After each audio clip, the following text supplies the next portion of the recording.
Pues buenas tardes. Les agradecemos mucho que nos acompañen en una sesión más de Itinerante.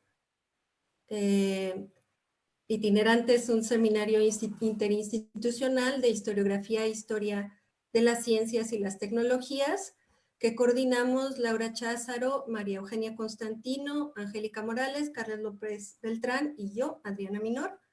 En esta ocasión tenemos el gusto de contar con la participación de Esteban Sánchez, Hueconomo, como ponente, y de Mauricio Tenorio Trillo como comentador. Bueno, muchas gracias a los dos por estar aquí.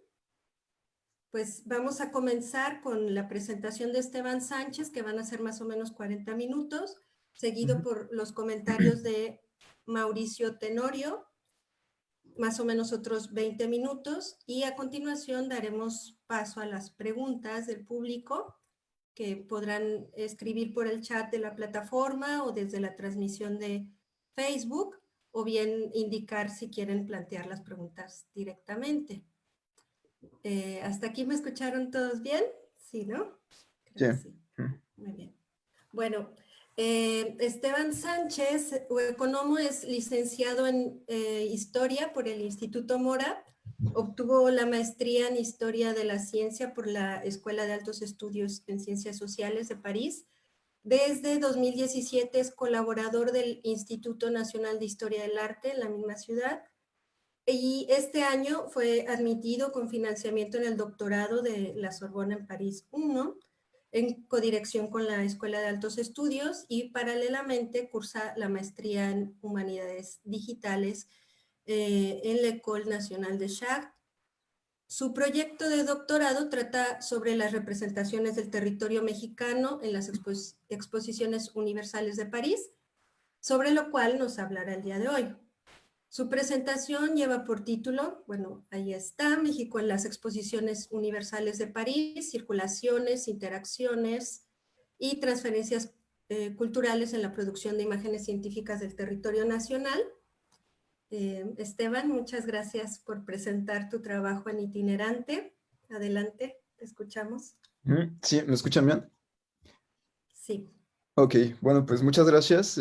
Quisiera agradecer a las organizadoras y los organizadores del seminario y a Mauricio Tenorio Trillo por leer el artículo, comentarlo hoy.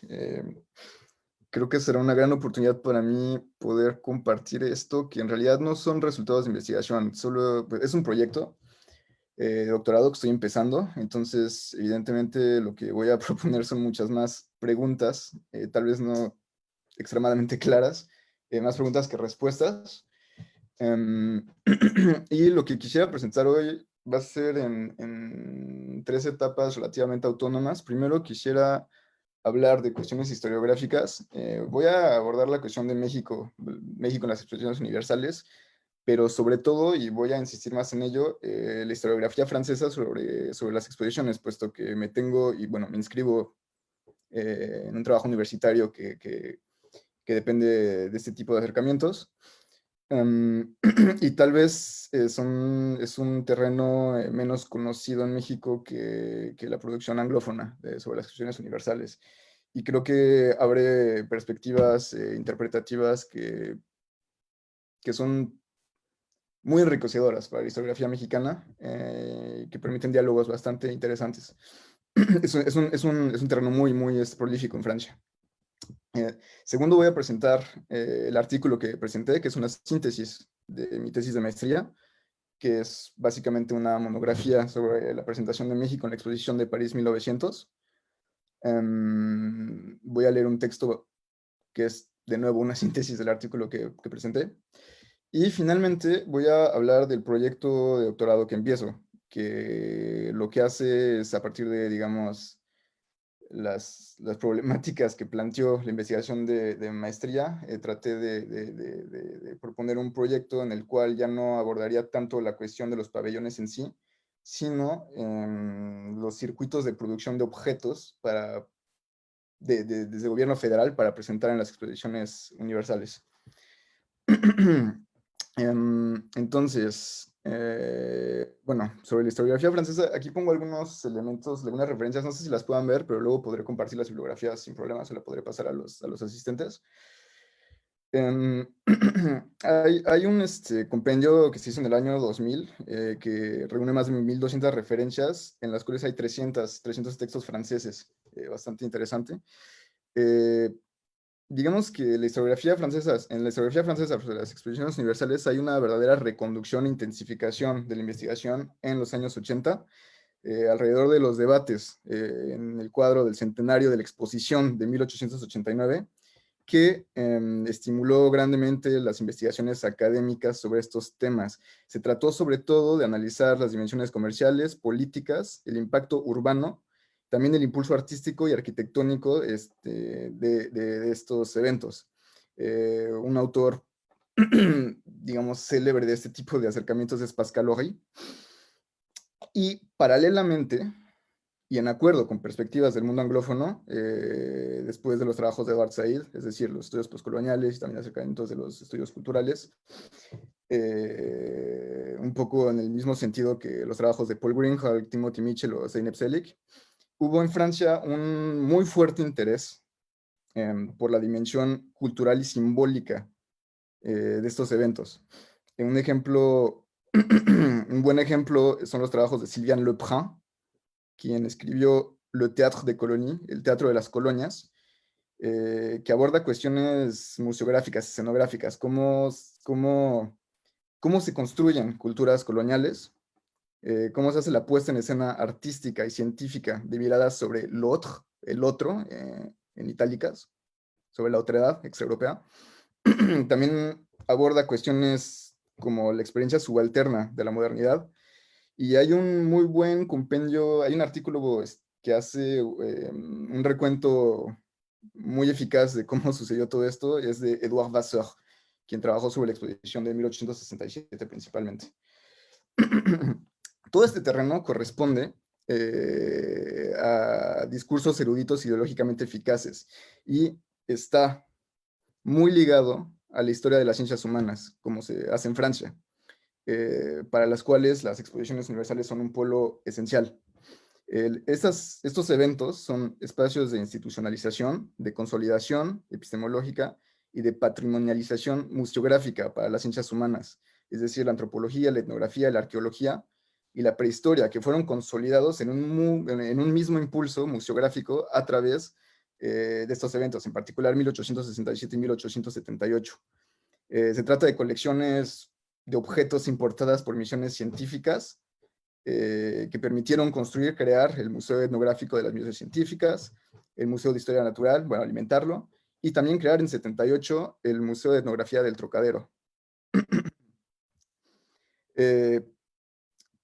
Todos estos imaginarios etnológicos, que en este caso son científicos, se construyen también en un contexto de nuevas formas de entretenimiento masivo, y no se trata de un circuito científico cerrado.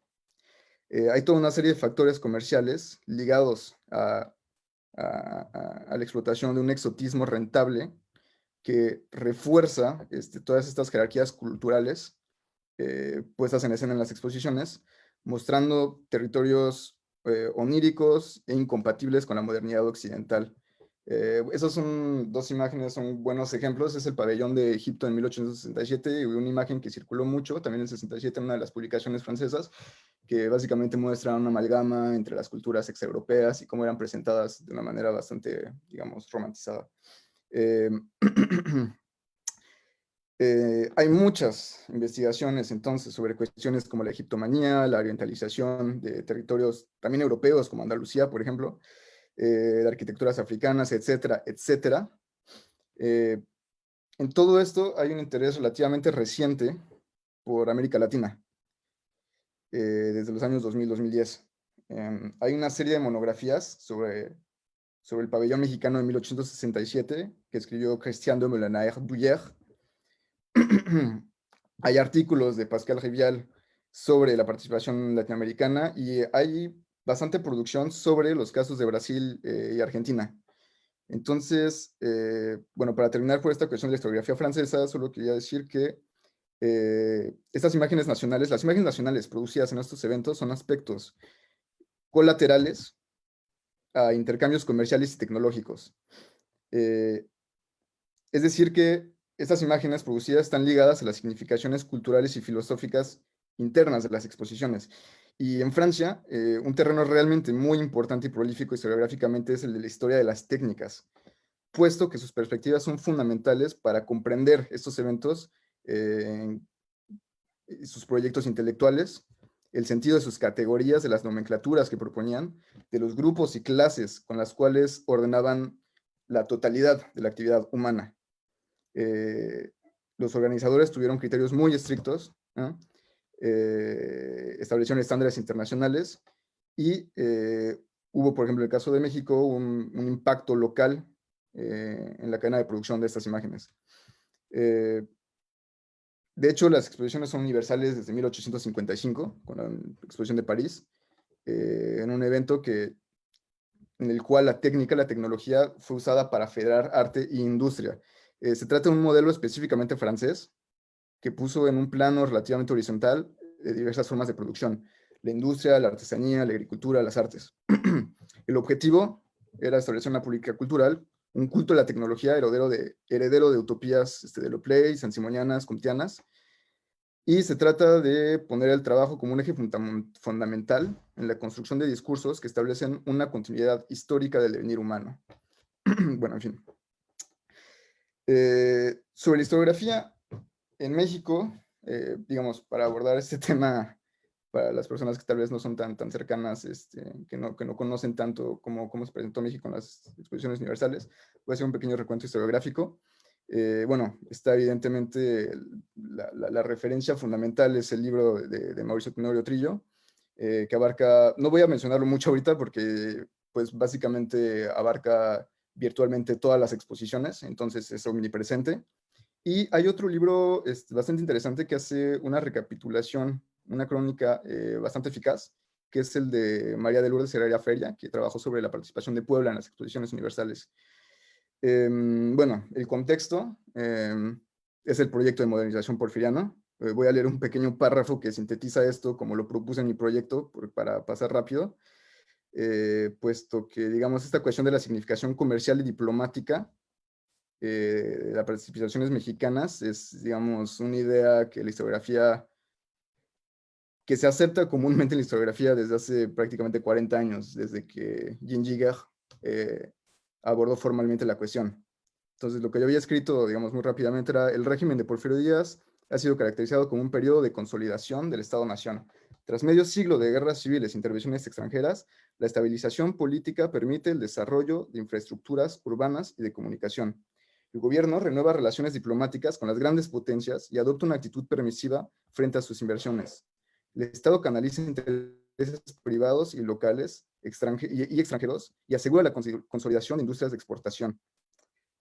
Este proyecto de modernización, sostenido por una política exterior cuyo objetivo es realzar el capital simbólico del país, encuentra un apoyo fundamental en la participación asidua en las exposiciones universales. Bueno, es decir, que el gobierno usa estas plataformas para promocionar los recursos del país, atraer capitales e inmigrantes y rehabilitar una imagen profundamente deteriorada en el plano internacional. La estrategia fundamental es poner en valor los recursos naturales, el desarrollo industrial y la consolidación de las instituciones y de una administración pública científica, es decir, exhibir un país moderno según criterios occidentales. Bueno, para hacer un recuento, la Secretaría de Fomento fue la encargada de organizar estos eventos desde el principio, con su sección segunda, que se llamaba Exposiciones de Productos Agrícolas, Industriales, Mineros y Fabriles. Es un proyecto consolidado específicamente durante el Porfiriato, pero hay algunas presentaciones anteriores. En 1851 en Londres hay muy pocos rastros, pero bueno, Tenorio y María de Lourdes Herrera Feria hablan un poco de ello. En 1855 tenemos la primera participación, bueno, perdón, estas son las referencias mexicanas, los voy a volver a poner. En 1855 tenemos la primera participación oficial con el gobierno de Santa Anna, que da testimonio de una muy precaria integración en el plano internacional, pero que ya ofrece los elementos fundamentales de las participaciones mexicanas. Es decir, que desde ese momento tenemos el mismo contenido hasta bien entrado el siglo XX. Bueno, el contingente de 1855 propone muestras de materias primas, sobre todo de metales, es decir, plata, hierro, mercurio, cobre, estaño, plomo, algunas máquinas industriales, en particular de tabaco, para producir tabaco, cigarros, productos agrícolas como cereales, frijoles, maíz. Y el comisionado, el director de esta participación, que era Pedro Escandón, resume otro de los elementos que van a ser constantes, a pesar de las múltiples estrategias de exhibición que abordó el gobierno. Y este elemento que está presente en todas las participaciones, sin excepción, es esta cuestión de la riqueza del territorio, la territorialidad del país. En el libro que publicó decía, bueno, es en francés, pero lo traduje, la exposición mexicana, después de la estadounidense, es la que ofrece el surtido más abundante de productos del continente americano. Está muy lejos ahora de corresponder al verdadero estado de su industria, perdón, y sobre todo a la extensión, a la variedad y la riqueza de su magnífico territorio. Entonces, no hay testimonios de participaciones oficiales entre 1855 y 1876. Solo se conoce, bueno, solo se ha trabajado sobre la reproducción del templo de Xochicalco en París 1867, pero fue una participación privada organizada en principio por la Comisión Científica del Segundo Imperio en el contexto de la invasión del país, y después fue una participación a título completamente privada por un arqueólogo de la comisión que se llamaba León Meda, quien presentó sus propios trabajos y puso un restaurante mexicano. Digamos, era una cuestión un poco quimérica. Es una participación que ha sido muy trabajada por Hessian de Melaria-Rouillard, que también menciona Herrera Feria, y evidentemente hay toda una historiografía sobre la Comisión Científica del Segundo Imperio. Bueno, en Estados Unidos hay una multitud de participaciones, de pabellones. México participó en numerosas exposiciones industriales, internacionales y universales. Como decía, el proyecto de participación es específicamente consolidado durante el Porfiriato. Y justo antes del Porfiriato, está la participación con el gobierno de Lerdo de Tejada, pero que da resultados decepcionantes. Entonces, bueno, aquí pueden ver las exposiciones de 1855, 67, el Omnibus. México estaba en el campo de Marte. Este es el pabellón que se presentó en 67. Estos son los guardianes del templo mexicano, como los llamaban. Este es Leomeda, y él hizo muchos dibujos, muchas representaciones de la arqueología mexicana durante esta época. Estos son los pabellones que se presentaron en Estados Unidos. Entonces tenemos en particular el kiosco Morisco de Nueva Orleans 1884. Hubo una participación importante en Chicago 1893, en Buffalo 1901, en San Luis 1904, y son, digamos, pabellones que exploran estilos muy, muy variados. Entonces, para estas exposiciones hay algunas monografías y bastantes trabajos universitarios. Tal vez sería importante notar que la participación de 1893 ha sido muy, muy poco estudiada. Yo solo conozco el trabajo de Sven Schuster, que hace una comparación con pabellones peruanos y brasileños, que es interesante. Y en esta participación en particular hubo una contribución antropológica importante organizada por Frederick Starr y Franz Boas. Entonces, en París, México presenta a finales del siglo XIX sus dos pabellones más importantes. Son las participaciones más caras y son los pabellones más grandes que hubo. Solo fueron dos. Si comparamos con Estados Unidos, en la que hubo pues, una multitud de participaciones. Una fue en 1889, con el pabellón azteca, y en 1900 se presentó entonces un pabellón neogriego. Un ejemplo de la importancia de estas participaciones es que en 1889, de 3.650 premios para América Latina, México obtuvo 873, es decir, prácticamente un cuarto de los precios.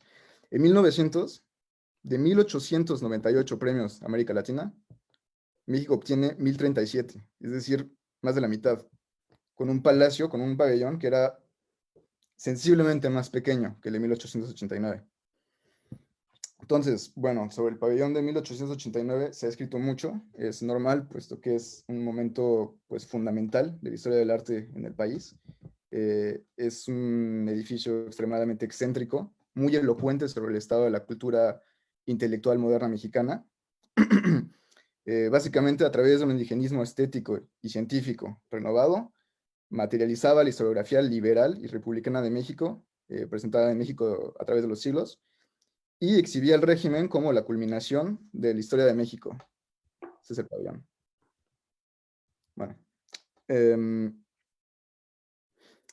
ha sido estudiada, bueno, como se sabe muy bien, por Mauricio Tenorio Trillo, también por Clementina Díaz y Obando, y también por historiadores del arte como Esther Acevedo y Fausto Ramírez. Quiero unas imágenes más. Bueno, esos son, digamos, un poco los grandes elementos que fueron presentados. Estaban los relieves en bronce de Jesús Contreras, indigenistas neoclásicos, la pintura de paisaje de Velasco, que fue consagrada en esta exposición, el indigenismo histórico pictural, bueno, las imágenes de Velasco, una cartografía, una mirada sobre el territorio que era particularmente pintoresca, bien representada por la cartografía de García Cubas. Y bueno, la participación de 1900 es la segunda más costosa, la segunda más grande, y obtiene más premios, con un contingente entonces sensiblemente más reducido. Voy a entonces abordar el pabellón de 1900 a través de un muy corto texto que resume el artículo, que de por sí ya resumía la tesis, y después quisiera hacer un par de comentarios sobre esta investigación, puesto que tal vez no, el artículo no deja claro que es un ejercicio eminentemente escolar. Creo que tiene serias limitaciones. Estoy tratando de hacer un artículo con él, pero voy a tener que trabajar sobre ello. Y bueno, voy a leer el texto y después haré unas reflexiones al respecto. Para la participación mexicana a la Exposición Universal de París 1900, la Secretaría de Fomento movilizó y coordinó estructuras gubernamentales federales, regionales y locales, así como compañías privadas, para producir y recolectar contribuciones en todo el país. La selectividad fue presentada como una estrategia deliberada, pero inicialmente la comisión planeaba construir un pabellón más grande que el de 1889. Eso es importante, puesto que el terreno que pidieron en 1900 era de 3.000 metros cuadrados y el pabellón azteca era de 2.000. Y lo que pasó, el problema realmente no fue económico, no fue porque no hubiera el dinero para hacerlo, fue porque fue una cuestión completamente ligada a la gestión de los terrenos por la dirección de la exposición, puesto que se encontraban junto a un pabellón que al final fue más grande, que era un pabellón del gobierno francés, y al final el espacio fue reducido a 1.300 metros cuadrados. Es decir, que era 3 veces más pequeño que lo que se suponía iba a ser. Bueno, entonces, la selectividad fue presentada como una estrategia deliberada, pero inicialmente la comisión planeaba construir un pabellón más grande. Sin embargo, los resultados fueron juzgados más satisfactorios, puesto que el pabellón neogriego obtuvo más premios que el Palacio Azteca. La participación de 1900 cubría los temas clásicos de la cultura promocional porfiriana, es decir, la promoción de las riquezas mineras y los productos agrícolas del país, así como la existencia de condiciones institucionales favorables al desarrollo industrial. Sin embargo, se distinguió por la proyección de una imagen de prosperidad nacional singularmente apoyada en la ostentación de una administración científica y de una cultura intelectual moderna. En 1900, las contribuciones científicas de las instancias gubernamentales mexicanas eclipsaron la búsqueda de particularismo nacional, abordada anteriormente a través de tendencias culturales originales. El nuevo pabellón evacuaba las miradas indigenistas y historicistas invertidas en bueno, ese fue un problema de traducción, en el Palacio Azteca de 1889, para provecho de corrientes como el modernismo y el estilo neogriego. De esta manera, varias propiedades clásicas de las imágenes nacionales fueron atenuadas. El exotismo, a través de la mirada arqueológica y etnográfica, la figuración pintoresca del paisaje y la epopeya nacional del liberalismo. El pabellón neogriego buscaba sintetizar varios aspectos de la vida nacional en un discurso coherente. Ligaba el conocimiento del territorio a la administración pública para hacer una cartografía del progreso nacional. Los elementos principales de la exposición gubernamental fueron las contribuciones de las instituciones de ciencias geográficas directamente administradas por Fomento, la exhibición de infraestructuras y servicios públicos y la presentación de las instituciones de educación del país. Entonces, las instituciones científicas implicadas en la producción de conocimientos geográficos fueron privilegiadas y obtuvieron espacios sensiblemente más amplios. Fue el caso de la Comisión Geográfico Exploradora y el Instituto Médico Nacional, especializado en plantas medicinales locales, así como del Instituto Geológico y los observatorios astronómicos. El pabellón neogriego pretendía ofrecer una mirada comprensiva sobre México y la consolidación de un Estado liberal y republicano. Es importante notar que su discurso se centraba en aspectos que relevaban de la utilidad industrial y cívica, sin dar cuenta de las problemáticas raciales que en México les estaban asociadas. La facultad de los indígenas para convertirse en ciudadanos a través de la instrucción, así como la necesidad de colonos europeos racialmente aptos para industrializar el país, eran temáticas locales que no fueron explicitadas. En efecto, el pabellón neogriego no propuso ningún discurso antropológico o racial general. Ningún participante federal abordó el tema. Ninguna parte de la exposición y ninguno de los trabajos presentados trataron formalmente la cuestión. Notar la ausencia de un discurso oficial o general sobre la raza es pertinente, puesto que en esta época el tema era un aspecto omnipresente en la vida intelectual mexicana. Virtualmente todos los positivistas mexicanos habían propuesto reflexiones sobre sobre el tema y sobre el problema indio, y sus teorías concordaban generalmente en la idea que el mestizaje permitiría un blanqueamiento progresivo, inevitable y deseable de las poblaciones. En 1900, la etnicidad y el elemento indio fueron relegados a una mirada retrospectiva completamente ofuscada por la voluntad de evacuar toda manifestación de originalidad racial, histórica y artística. La conclusión del trabajo era que exploró las traducciones científicas de ideas abstractas, es decir, la nación y la modernidad, y estas encontraron, bueno, que estas habían encontrado dentro del pabellón neogriego. Incluso al derivarlas de procesos amplios, los organizadores lograron producir una imagen sintética y conveniente. Los lenguajes científicos y estadísticos permitían inventariar una nación que cabía en un edificio. Finalmente, México se hacía un lugar en un microcosmos que, a la vez que afirmaba representar la realidad del mundo, producía simulaciones quiméricas. La imagen de prosperidad nacional de México relevaba sobre todo de las aspiraciones y promesas del régimen y correspondía específicamente a intereses comerciales. Bueno, sin embargo, la experiencia permitió la creación y circulación de recursos intelectuales y artísticos numerosos e inestimables.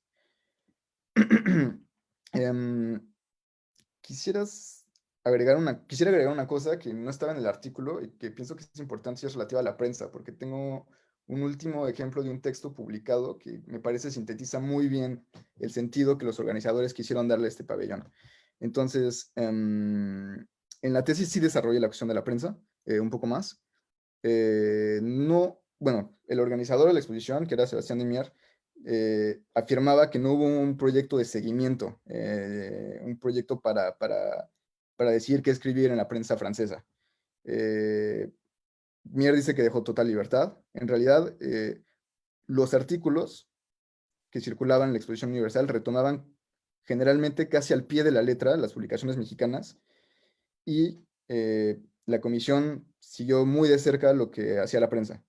Se suscribió a una oficina que se llamaba el Correo de la Prensa, Le Courrier de la Presse, que era la misma que en 1889, y reunió 722 artículos con la palabra México.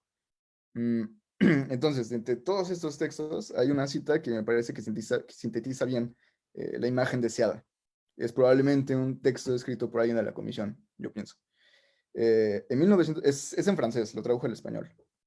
En 1889 los mexicanos reclamaban como su patrimonio las tradiciones más antiguas, las luchas y los sufrimientos de la nación india, y afirmaban la unificación, después de 3 siglos, de la raza mexicana. Estas son manifestaciones que no deben repetirse, bajo pena de minorar su fuerza, desde el punto de vista étnico, pero también artístico. Hace 11 años tuvimos la glorificación del pasado. Hoy, México quiere hacernos apreciar el presente, constituido por el desarrollo económico del país, que ha entrado desde hace 30 años en un periodo de calma, de progreso, de prosperidad, que se debe a la sabia administración del presidente Porfirio Díaz.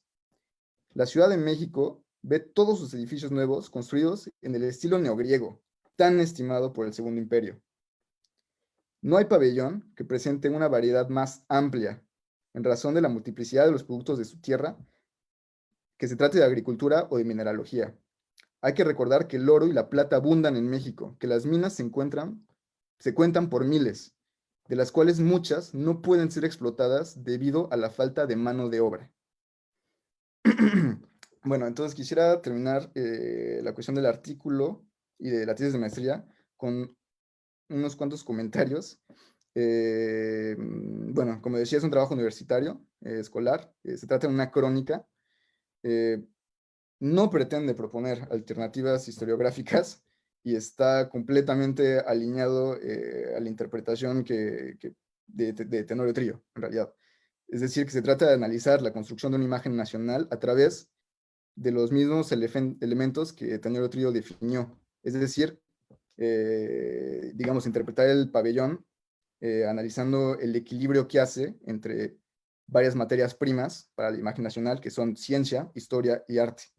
Ahora, creo que este ejercicio puede parecer de alguna manera un poco forzado, porque puesto que es una monografía sobre el pabellón y que lo comparé mucho con el de 1889, creo que es un trabajo que terminé hace 2 años, entonces entre tanto creo que tengo un poco de una cierta visión un poco diferente sobre él.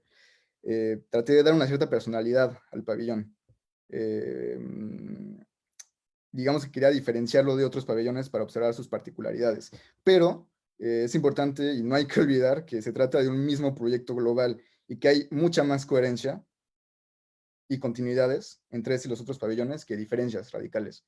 Sin embargo, pienso que sí puede dar testimonio de alguna manera de los cambios que tuvieron lugar dentro de la cultura intelectual mexicana. Otra cuestión tal vez importante y es más bien relativa a la experiencia que tuve de investigación es que como estudiante, yo cuando propuse esta investigación en la maestría, tenía una expectativa muy específica y era analizar lo que se decía sobre los problemas raciales en México. Entonces, fue muy decepcionante en un principio no encontrar eso porque pensaba que no tenía nada entonces y pensaba que era un pabellón relativamente, bueno, extremadamente lacónico. Y sin embargo, al analizarlo, digamos, al trabajar sobre las fuentes, me acerqué a un tema que era un poco desconocido para mí, que es esta cuestión de la territorialidad, y que me permitió abordar a través de la investigación y no de la historiografía, esta red institucional de ciencias geográficas. Entonces, bueno, evidentemente es un problema el hecho de que no haya conocido también en ese momento la historiografía sobre las ciencias geográficas, pero creo que puede haber un cierto aspecto positivo en el sentido de que tuve un acercamiento que finalmente era bastante empírico, una curiosidad un poco renovada que, sin que yo tuviera expectativas de lo que tenía que mostrarme, digamos, los archivos, puso de manifiesto la enorme importancia de estos elementos que no estaba buscando, y es todo esto que es relativo a la territorialidad. Entonces, la comprensión final que tengo de la importancia de este pabellón y de las participaciones en general, es que, y creo que eso es lo importante, digamos, es un poco lo que entendí, es que hay que notar también que hay elementos en los pabellones mexicanos que son mucho más constantes que otros. Hay toda una serie de experimentos y estrategias muy diversas, estilísticas, etcétera, para presentar al país. Pero todo lo que es relativo a las riquezas naturales, a la historia natural, al paisaje, al territorio, que proviene de una muy larga tradición mexicana, es absolutamente omnipresente en todas las participaciones.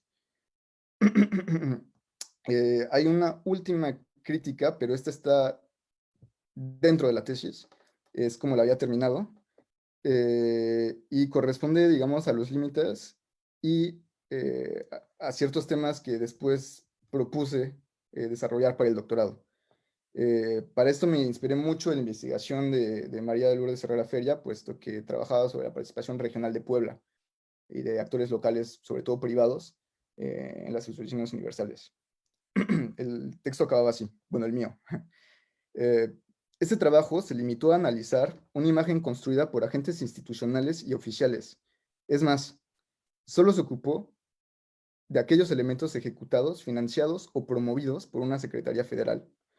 No abordamos la parte sustancial de la exposición, que consistía en contribuciones públicas y privadas para los grupos de agricultura, minería y productos textiles. No abordamos tampoco la cuestión fundamental de las reconfiguraciones tecnológicas, técnicas e identitarias en las regiones que debían responder a las exigencias del gobierno central. Son temas que comprenden la organización de las contribuciones regionales, el impacto de las clasificaciones y técnicas exportadas y estandarizadas, así como las negociaciones políticas y culturales con los actores locales.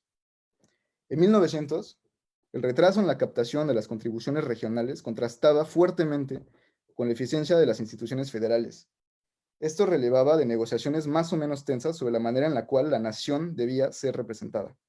En efecto, la actitud de los expositores y otros colaboradores hacia el poder federal cambió a lo largo de un cuarto de siglo. La misión de un organismo como Fomento, que pretendía adaptar el país a modelos económicos internacionales, habría sido imposible sin la mediación de instancias locales adaptadas a circunstancias extremadamente variables. Y todo esto en un país económicamente, socialmente y racialmente fragmentado. Es fundamental reconocer que los organizadores de la participación mexicana de 1900 formaban tan solo un polo dentro de la red que permitía confeccionar una imagen global. Sus materias primas fueron proporcionadas por una multiplicidad de actores irreductibles a la unidad promovida frente a públicos extranjeros.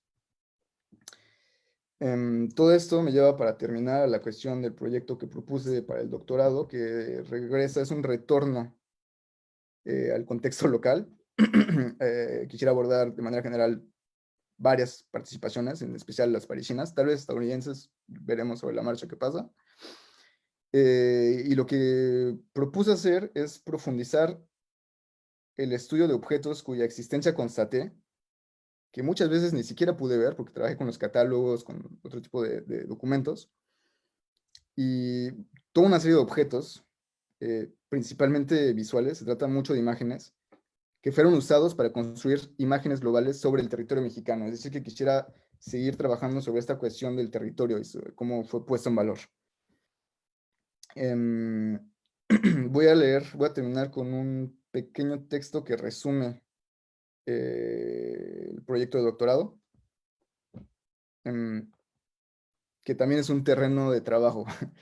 Como decía, son muchas más preguntas que respuestas y seguramente va a manifestar un conocimiento no tan preciso de la historiografía sobre las ciencias geográficas mexicanas, pero aquí va. Bueno, propongo descentrar la mirada de las exposiciones universales hacia la red interinstitucional en la cual estos objetos fueron producidos. Esta red implicó la movilización de organismos científicos y culturales y la colaboración de actores con identidades variadas, científicos y artistas, mexicanos y extranjeros, pero también agentes externos a estos circuitos, en particular poblaciones indígenas, que fueron requeridas de maneras más o menos sistematizadas y a través de prácticas recurrentes para producir conocimientos geográficos, por ejemplo, botánicos. Como plataformas de promoción, las exposiciones implicaron una intensificación periódica de la producción cultural en el país para fabricar contribuciones que pudieran dar testimonio de la prosperidad nacional. Propongo estudiar objetos visuales que vehiculan uno de los temas fundamentales de los pabellones mexicanos, es decir, una concepción de la modernidad articulada alrededor del conocimiento y de la administración científica del territorio. Esta concepción fue investida, no sé si se dice así en español, bueno, en artefactos con vocaciones científicas que forman un corpus heterogéneo, pero ideológicamente coherente. Son fotografías, dibujos y litografías, imágenes que componen una cultura visual que liga el patrimonio natural, es decir, geológico y botánico, a la historia humana y al desarrollo de las infraestructuras nacionales. Propongo estudiar las etapas de producción de estos objetos, su inscripción en las redes científicas y artísticas del país, así como su relación con interpretaciones locales de paradigmas culturales europeos. Quisiera estudiar su circulación entre México y Francia y caracterizarlos como productos de transferencias culturales. Para esto propongo un aparato teórico que aborda métodos de la historia global compartidos por la historia de las ciencias y la historia del arte.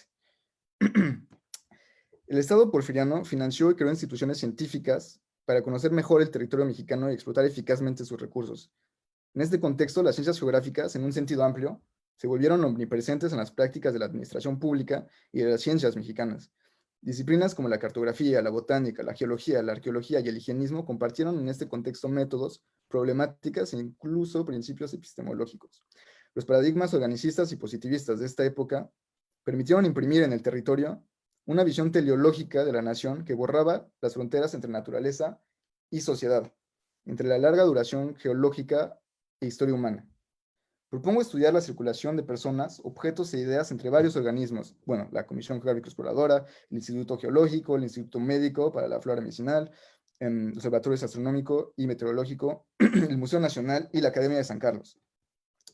Estas instituciones colaboraron para fabricar objetos minuciosamente adaptados a los principios clasificatorios, a los estándares técnicos, así como a los paradigmas científicos, artísticos y filosóficos de cada exposición. Además de la figuración del progreso en su dimensión territorial, es decir, redes ferroviarias, eléctricas y telegráficas, infraestructuras urbanas y portuarias, además de esto, el Estado invirtió sus esfuerzos en grandes misiones de exploración efectuadas más allá de sus límites administrativos y fiscales. Estas misiones pretendían producir conocimientos sobre espacios y comunidades desconocidas, sobre sus recursos minerales y biológicos, y completar la Carta del País. No hay investigaciones que aborden el carácter transnacional de las contribuciones gubernamentales mexicanas para las exposiciones universales. Más allá de las fronteras mexicanas, se trata de transferencias culturales entre Francia y México, de lecturas locales de clasificaciones, estándares y paradigmas europeos, y de la recepción y circulación de estos objetos en Francia. Dentro del país, se trata de instituciones relacionadas por la circulación constante de sus miembros, pero también del rol fundamental de actores exteriores al gobierno en la producción de estos objetos. Quisiera entonces abordar las interacciones entre una multitud de actores, es decir, científicos, dibujantes, fotógrafos, expositores individuales y poblaciones indígenas, las cuales proporcionaron recolectores, informantes, traductores y guías. Los objetos que producían atravesaron contextos heterogéneos que corresponden a identificaciones sociales, profesionales, culturales y raciales extremadamente diferentes y que implicaron negociaciones, tensiones y traducciones en todas las etapas. Quisiera terminar recordando que las exposiciones universales estuvieron al origen de los recursos culturales e intelectuales más importantes de México a finales del siglo XIX y que el país se mostró singularmente activo durante esos eventos. En 1889 construyó el pabellón nacional más grande. En 1900 fue el 9º país más premiado. Quisiera posicionar estos pabellones y otros como etapas dentro de circuitos más amplios que llegan a territorios y comunidades a veces desconocidos. Quisiera estudiar la naturaleza de estas conexiones y considero que estas imágenes científicas son objetos de estudio privilegiados para observar contactos entre contextos locales y globales. Creo que se me acabó el tiempo. Iba a dar un ejemplo del Instituto Médico Nacional con imágenes que me proporcionaron gentilmente Laura Cházaro y Angélica Morales Arabia, pero no es necesario acabar con ello. Y creo que por el momento, por mi parte, sería todo. Les agradezco mucho por su atención y estaré encantado de iniciar una discusión sobre lo que puedo hacer con esta investigación. Muchas gracias. Gracias a ti. No sé si se me escucha bien. Sí, se escucha bien. Vale, gracias. Bueno, pues a lo mejor estas imágenes las puedes usar para responder alguna de las preguntas, que seguro habrá muchas. Bueno, a continuación siguen los comentarios. Bueno, Mauricio Tenorio Trillo quizá no necesita presentación porque es conocido por muchos de ustedes, pero bueno, es licenciado en Sociología por la Universidad Autónoma Metropolitana, la UAM Azcapotzalco, y doctor en Historia por la Universidad de Stanford en Estados Unidos. Es profesor del Departamento de Historia y del Departamento de Lenguas, Romances y Literatura de la Universidad de Chicago, también en Estados Unidos. Además, es profesor asociado en el Centro de Investigaciones y Docencia Económicas de México. Tiene muchas publicaciones, no mencionaré todas, solo algunas de las más importantes. como su primer libro, Artilugio de la Nación Moderna, México en las Exposiciones Universales, 1880-1930, publicado por el Fondo de Cultura Económica, que es la versión en español de su libro, publicado originalmente por la Universidad de California, que recientemente, en 2018, fue reeditado. También está Hablo de la ciudad, los principios del siglo XX desde la Ciudad de México, publicado por el Fondo de Cultura Económica en 2017, el cual también es una traducción al español del libro publicado por la Universidad de Chicago, por el cual obtuvo varios reconocimientos importantes. Hay muchos más, pero terminaré solo mencionando su libro más reciente, A Flor de Pie, publicado este año por la Universidad Veracruzana y que, bueno, está inspirado en su experiencia y vocación como paseante de la Ciudad de México, Berlín y Barcelona. Bueno, doctor Mauricio Tenorio Trillo, muchas gracias por aceptar la invitación a comentar el trabajo de Esteban. Adelante. ¿Podría compartir la pantalla? Sí, sí, sí. Tiene que salirse Esteban. Esteban, ¿puedes dejar de compartir tu pantalla, por favor? Listo. Ahora voy yo. ¿Dónde está? ¿Será esta?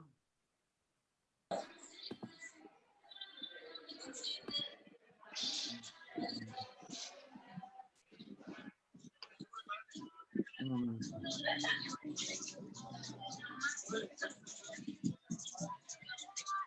Un momento.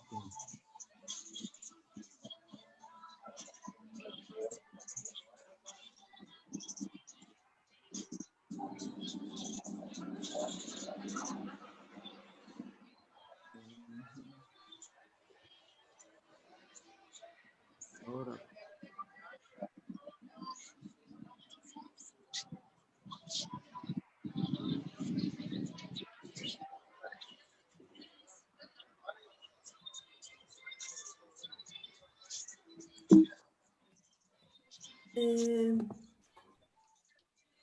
Un momento, espérame tantito, es que no Sí, encuentro. sí.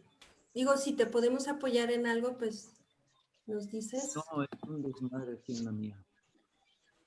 Un momento. ¿Dónde está? A ver.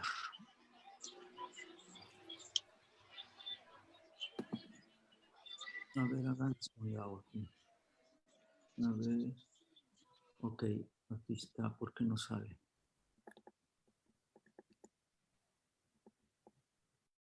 A ver, ¿por qué no sale? Sí, un momento. Esperen, es que no sale en mi pantalla y no entiendo por qué. ¡Ah! Shoot. Safari, no.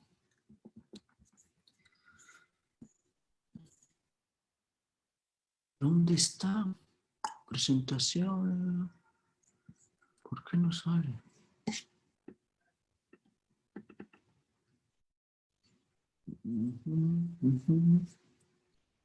¿Por qué no sale? A veces ese problema se resuelve cerrando la ventana de la presentación y volviéndola a abrir. A ver, para ok. que la reconozca Zoom. Ok, ya lo estoy haciendo en este momento. Perfecto, Porque gracias. no quiere reconocer. A ver si tenías razón. Sí. Ok, start from the beginning. Format, tools, insert, view. Ok. Bueno, yo no sé, la presentación fue un poco de Esteban, fue un poco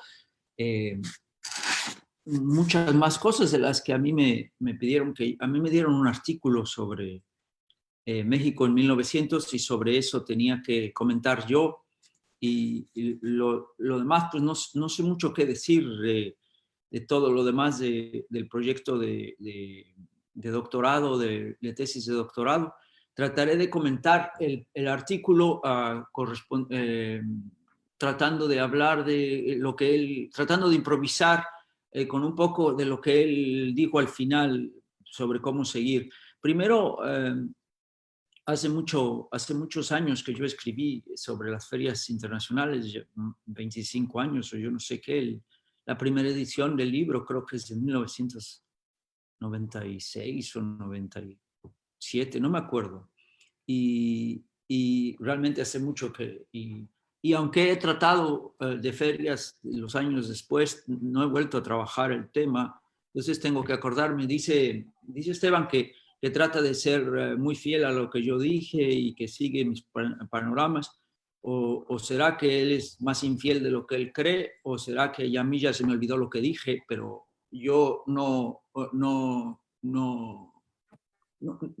creo acordar con su posición en este artículo sobre 1900, sobre el cambio, y ahorita lo explicaré por qué este famoso cambio entre el indigenismo de 1889 y la imagen más cosmopolita del 1900 como un cambio muy importante.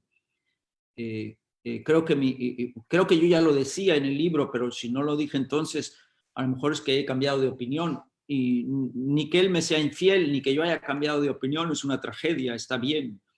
Pero para empezar, no había oído la parte historiográfica que nos hizo ver. Está bien y todo, pero realmente, si he de ser sincero y rápido, yo, Esteban, repruebo por completo esta división de la historiografía por lengua. No creo que debas, y si te obligan a hacerlo, revélate lo antes posible, limitarte a la historiografía francesa, primero porque no tiene ningún caso en ningún tema. Yo vivo regañando a mis estudiantes americanos para los cuales solo cuenta lo que está escrito en inglés, y yo no voy a aceptar ahora que un estudiante que estudie en Francia solo va a estar estudiando lo que se escribe en francés. Primero porque es una tontería, o sea, esto de dividir el conocimiento por lo que se escribe en francés o por lo que se escribe en inglés o por lo que se escribe en español es una tontería. Y segundo, como te lo he dicho, Esteban, porque tampoco es grandiosa la historiografía francesa sobre estos temas. Sí, hay algunas cosas importantes y unos pioneros como Rie, que dices tú, pero sobre todo la visión sansimoniana de las ferias, que es muy interesante, pero realmente no te limites a lo francés y te harías un flaquísimo favor estando limitándote a lo francés. También quiero hacerte ver una cosa muy importante. Tanto la literatura en francés como en inglés, y tú también lo hiciste, desprecia tres importantes ferias que nadie quiere tratar mucho, que es la de Barcelona de 1888, la de Viena de 1873, creo, y la de Madrid, que es una de las grandes presencias mexicanas, la exposición de Madrid de 1892, de exposición histórica, que también es muy importante para México, que tiene una gran presencia de todo tipo, historiográfica, indigenista y científica y de todos lados. Entonces, no frecuentemente están involucrados en otros. La literatura sobre ferias internacionales en alemán sí trata mucho la de Viena y otras esas, y son muy interesantes porque es el imperio austrohúngaro, el prototipo por excelencia de un federalismo cultural y lingüístico, y es muy interesante en los trabajos sobre las ferias de Viena. Y generalmente ninguna literatura, ni en inglés, ni en francés, ni en español, las trata. Y la de Barcelona es una feria perdida por ahí, porque es una feria internacional, la del 88, junto con la del 29 barcelonesa, que yo he tratado, la del 29 en la parte de Sevilla, pero no hablé de la parte de 29 en Barcelona, porque la parte industrial y la parte científica se fue a Barcelona y la parte histórica y cultural se fue a Sevilla. Esas son ferias que no se tratan, y eso es lo que yo traté también en el libro, hasta donde me acuerdo, porque trataba una feria que nadie trata, que fue la feria de Brasil en 1922, que es la del centenario de la independencia de Brasil. Y también no me acuerdo, en el libro no, pero en el libro, creo que en el libro de la Ciudad de México hablo de todos los planes para establecer, lograr crear una feria internacional una exposición universal en México en 1910 para celebrar el centenario de la independencia. Entonces hay que tener en cuenta todos estos. Para empezar con el artículo, voy a hablar del artículo que es la presencia mexicana en París 1900 e ir acotando lo que vaya improvisando de lo que más o menos presentó del gran proyecto, del proyecto más largo sobre las ferias. Lo primero que tengo que decirte, Esteban, es que es muy importante que camines en la feria fuera del pabellón de México y que camines en las ferias diacrónica y sincrónicamente. Es decir, uno de los trucos que yo usé, y te lo digo en secreto, cuando yo escribí ese libro, si bien me acuerdo, es que traté de ir a los lugares y caminar los restos, como ahora camino aquí en Chicago, los restos de la exposición del 93. Y siempre en las fotografías y todo busco más allá, porque tengo la impresión, y es lo que me ayudó a mí a escribir el libro, que cada pabellón mexicano, cada exhibición mexicana, en realidad, si solo lo ves como el pabellón mexicano, no hace mucho sentido. El resultado de la decisión sobre cada greca, la decisión sobre cada, tiene que ver con el resto de la feria, con lo que están viendo, con los ecos que están oyendo en todos lados. Entonces es muy importante caminar ver todas las ferias, leer sobre todas las ferias en general, y cada una de las ferias que analices, no te enfoques en México, es lo menos importante. Cuando tú lo escribas ya va a ser lo importante, pero antes de escribirlo y pensarlo, ve lo demás de la feria. ¿Cuál fue la Torre Eiffel en el 89? La Hood del Cairo, por eso se explica el pabellón mexicano, porque hay una gran exhibición sobre la historia de la habitación en el mundo y la calle del Cairo. Es muy importante. Entonces los mexicanos están tratando de responder a ese deseo exótico en ese momento, que es una gran parte de la exhibición del 89. Y entonces es muy importante que veas para afuera, no solo porque es bonito, sino porque no vas a entender a tus mexicanos tomando decisiones si no entiendes lo que están viendo ellos, lo que están leyendo ellos. Es decir, las decisiones que tú estás diciendo, esta serie de como de que el positivismo ganó y entonces el indigenismo perdió, no, el indigenismo es positivista siempre. Y el gran científico, por ejemplo, el gran romántico y católico de las exhibiciones, el más reaccionario de todos, es José María Velasco, y es también un gran naturalista y científico. Y el cambio tiene muy poco que ver con México y mucho que ver con lo que están leyendo hacia afuera. Estos periodistas que tú dices, sí, contrataban uno que le hacía los clippings, los pedacitos y todo eso, y maiceaban a todos los historiadores, a todos los periodistas que se dejaran para que o publicaran lo que ellos mismos escribían o hicieran una nota pagada por el gobierno mexicano. Los premios tampoco dicen nada porque se hacían también por lobbying.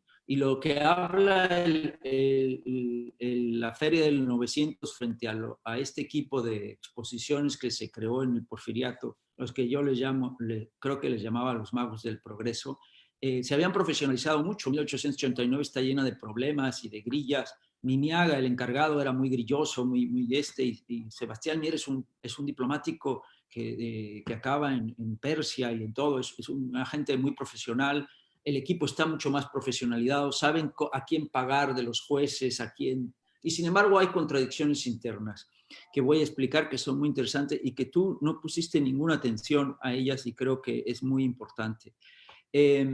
La primera cosa que tengo que decirte es que es muy importante también ver todas las ferias, como tú dices en francés, no, con que te metas al Smithsonian Institute, ahí tienen la gran colección de todo, y ahí puedes ver todas las imágenes de todos y ahí coleccionaron todo. Y es muy importante decir, dices que México es el más importante, incluso no lo dijiste realmente, pero en el trabajo que me enviaste dices que la presencia mexicana es la más importante latinoamericana en general.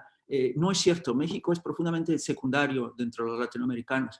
En la feria del 86, del 76, es recordada fundamentalmente por el teléfono, la invención del teléfono. Ahí se exhibe por primera vez el teléfono y muchas cosas.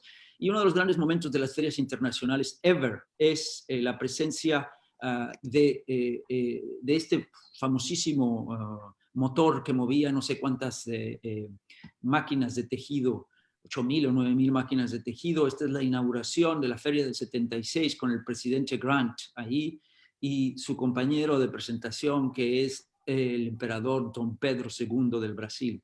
La presencia de Brasil en el 76, la presencia de Don Pedro por todo Estados Unidos, por el Smithsonian, el hecho de que Don Pedro conoce a Edison y trae el primer teléfono a Brasil y su fascinación por la tecnología es del todo conocido.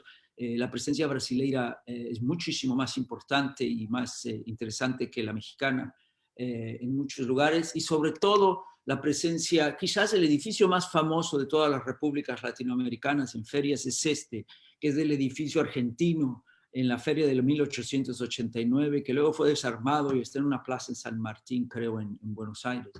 Es un edificio que causó mucho vuelo en el 89 y fue mucho más exitosa. Las presencias argentinas siempre eran muy, muy importantes. Entonces, no hay que exagerar el papel de México.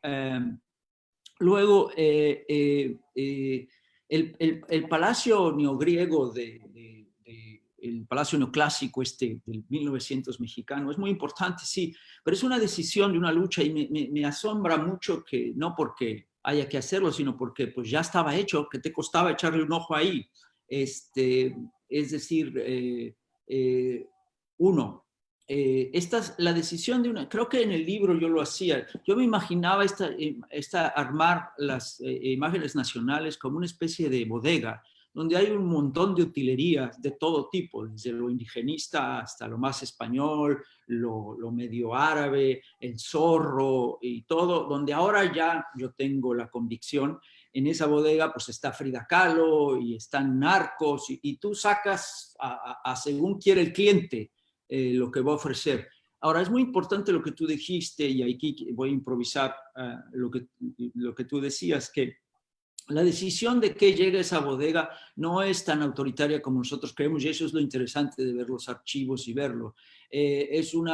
Primero, como tú dices, como tú debes saber, el gobierno mexicano a partir del 89 hace concursos nacionales, regionales, para saber qué se va a llevar. Esto se profesionaliza cada vez más, entonces las élites locales, las escuelas locales, las fábricas locales, los empresarios locales, los grupos indígenas que hacían artesanías y todo, se organizan, hacen concursos regionales que luego van nacionales y luego nacionalmente se decide qué va. Y así se va creando una bodega. Por ejemplo, uno de los momentos indigenistas de 1900 que tú mencionas, pero no exploras mucho, es aquella pintura indigenista de García Coromina, que yo nunca he logrado conseguir, que fue exhibida en 1898 en San Carlos, que en español se llamó Los funerales de un rey azteca. Es evidentemente García Coromina, que no es Jesús, a veces es José. A veces es un artista local que gana en los concursos locales de Michoacán y llega a la Academia de San Carlos, y de la Academia de San Carlos sube a París en 1900 y a San Luis en 1904, también exhibe varias cosas. Pero luego regresa localmente. Si tú buscas la obra de él, solo la conocen en Morelia. Entonces, es una decisión de varias instancias donde siempre hay hecho y hay mucho debate. Y hay una cosa muy interesante, esta cosa de que el palacio neogriego evitó todo lo indígena y todo. Como traté de explicar, creo, cuando trabajé esto, hubo un gran debate que tuvo que ver con lo que leyeron que quería oír París con el Palacio Azteca. Es el mismo arquitecto, para que veas que tanto es la bodega, las mismas gentes, y deciden otra cosa. Pero hubo alguien que se les adelantó y tiene mucho que ver con esta élite ya que está metida en la cuestión cultural, científica y todo, que tiene que ver con la recolección de cosas, pero no es solamente cosas, es también personal, porque cada científico tiene sus intereses particulares, es decir, Lisiaga quiere ir allá, pues sí, porque quiere estar en París y quiere estar en la feria y todo, pero también para traer vacunas, para estar en todos los congresos científicos alrededor de las ferias, y todo el mundo tiene sus intereses particulares y todo. Y el que se adelanta de todo esto es uno de los capos de las ferias, que es Jesús Contreras. Pero antes de hablar de eso, porque creo que explica muy bien cómo tú estás viendo solo el cambio mexicano y estás exagerando el cambio mexicano. Si lo ves como la bodega que te digo, pues en la bodega hoy sacas esto, el neogriego, y hay que entender por qué se decide a un proyecto neogriego, por qué hubo otros proyectos, como el de Jesús Contreras, que no era indigenista, pero que incluía mucho de indigenista. Ahora lo voy a mostrar. Pero ¿por qué se deciden por eso? Pues depende de lo que la feria está leyendo. En 1900, uno de los edificios de pabellones nacionales más destacados y más escritos fue el pabellón español, de un arquitecto que se llamaba José Urioste. Es este pabellón. Tuvo mucho éxito, parecía una reconstrucción renacentista muy interesante del arte español y que causó mucho revuelo, tanto que para 1903, cuando hacen el concurso del Palacio de la Paz que paga Carnegie en La Haya, en Holanda, él concursa, este es el que termina siendo de un arquitecto francés, no es que concurse, es que a él lo invitan para que lo haga, porque ha tenido tal éxito en 1900 con varios edificios pequeños ahí, y el pabellón se vuelve muy famoso. Claro, los mexicanos están leyendo que ese edificio tuvo mucho éxito, no el neoclásico de ellos, sino un edificio que jugaba con las partes españolas, románticas, etcétera, y no es casualidad que en Búfalo 1901 empiezan a experimentar con estas cosas, y en San Luis 1904 empiezan a llevar estos, porque es lo que ellos están leyendo, que las ferias están queriendo. Nunca vuelven a ser un neoclásico, ni después de la Revolución. Es muy curioso, vuelven a ser un indigenista en Sevilla, es decir, vuelven a un palacio azteca, pero no vuelven al neoclásico. Tienes razón, hay un debate al interior diciendo nosotros no tenemos formas, deberíamos ir por lo más clásico, pero tampoco hay acuérdate que como la Feria del 900 es una feria reaccionaria en términos de estilo. Es curioso porque son las vanguardias. Yo leí incluso propuestas que querían pintar la Torre Eiffel para que no se viera tanto, porque había sido un exceso de vanguardia industrialista, un edificio que no tenía mayor uso que ser estructura de metal, cuando ahora estamos volviendo a las estructuras, y el gran palacio fue los principios del Art Nouveau y esto, pero era mucho más conservador que la feria de 1889. Entonces, no es del todo cierto que acaban con eso, porque el indigenismo en México continúa. Están los famosos congresos americanistas que se organizan antes y después de 1900, y México participa a lo grande. Está el Congreso Indianista, está la pintura prehispánica por siempre. No se acaba el indigenismo porfirista, sigue prosperando y es muy importante. Pero sencillamente está en la bodega y no se utiliza mucho, porque lo que ellos leen que está queriendo el mundo no es lo que ellos quieren. Pero sin duda es el proyecto de Jesús Contreras, que es este.